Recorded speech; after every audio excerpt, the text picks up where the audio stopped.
Hi, everyone. My name is Diane Crecelius. I'm a physical therapist and an owner of ABC Pediatric Therapy in Ohio. Here's why I came up with race criteria. We started getting more and more employees, like over 25 and now over 50.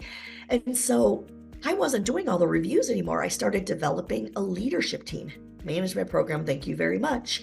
Taught me how to develop an organizational board, taught me how to develop a leadership team. And now I was able to put work onto other people. They were doing reviews. So I had this team of clinical managers who are doing reviews for their juniors. And they're constantly coming to me saying, how much raise can I give this person?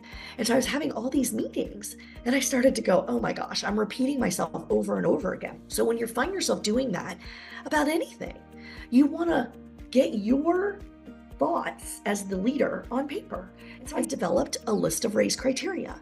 And it's just an Excel spreadsheet. And there's a tab for 1%, and under 1%, it lists 1 and 1.5%. There's a tab for 2%, and it lists 2 and 2.5%, and all the way up till 5%. 5% is usually our highest raise. You can pick any number that you want to pick. If you want to pick 10%, that's great. Give 10% raises. I don't care. But we typically keep our raises between 1 and 5%. Now, if we flip above 5%, yes, it does happen. I don't have specific raise criteria.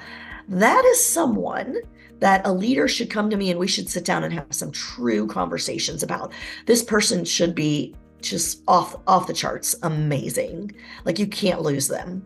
Maybe it's not even just necessarily a raise percent, but a market adjustment in their salary, right? Like you're going to give them a lump sum adjustment, but then a percent raise. So there's lots of different ways that you can do it. You can also give a one-time bonus, right?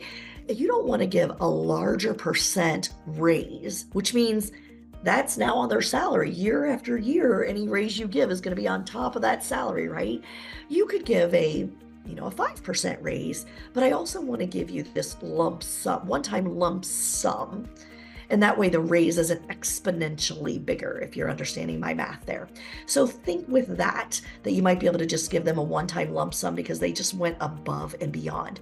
We also consider, were they away from your clinic for a chunk of time? Was there a maternity leave? Was there a family leave for some other reason? Were they part-time most of the year and went to full-time towards the end of the year? What are some considerations that might affect the amount of their raise? Even though they're an amazing, like you would have given them a total 5%, you might do a bit of an adjustment because of these different caveats. They weren't with you the entire year, or prorated because you hired them later in the year. The other thing is you definitely want to define your disciplinary action policy. If we have anybody that's been on a disciplinary action during that calendar year, it affects their raise and they may not be eligible for a raise. And here's why. We explain the why behind this. When you're on a disciplinary action, let's say it was in the first quarter of the year and they're doing great now. Okay, well, for that first quarter of the year, they were sucking up the time and energy from your leadership, whether it's you, the person directly above them, and that costs the company time and money. So we have a policy, if you're on a disciplinary action program at any time during the year, you're not eligible for a raise. Now you can decide how to define that for yourself.